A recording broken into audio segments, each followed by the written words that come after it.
緒，有時捱到太累，我知停不低苦惱，有時浮躁，你很介意，吸一口氣，撫去你心事，讓我為你寫首詩。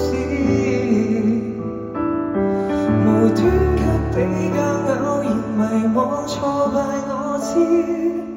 無端給指責，偶然頹喪，你很介意，吸一口氣，默然靜聽，從心中找到冷靜，心聲聽到我來和應。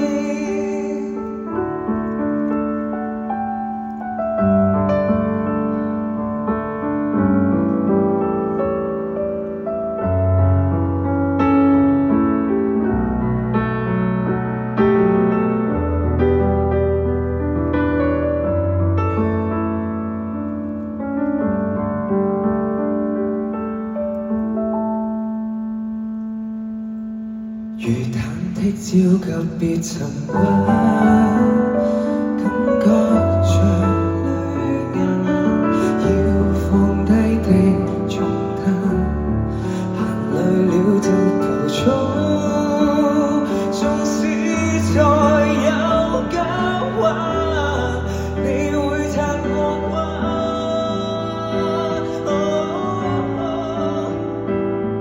停不低思緒。有時捱到太累，我知停不低苦惱，有時浮躁，你很介意，吸一口氣，撫去你心事，讓眼淚變一首詩。無端給比較，偶然迷惘挫敗，我知。無端給指責，偶然頹喪，你很介意，吸一口氣，默然靜聽，無需開口去說明，只需聽你心聲。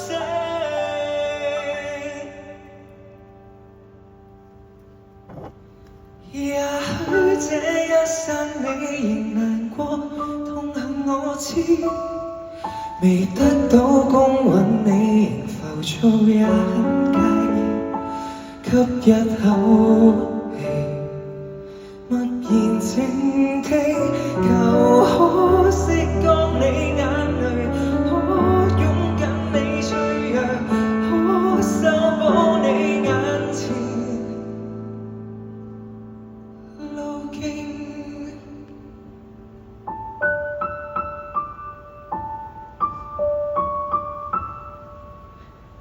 希望喺呢段時間，大家可以俾到勇氣自己同埋身邊嘅朋友，可以手牽手一齊行過呢個難關。加油！希望大家努力。Thank you。嚟緊我就會帶大家進入一個阿張寫咗7年嘅一個音樂劇本。多謝你哋。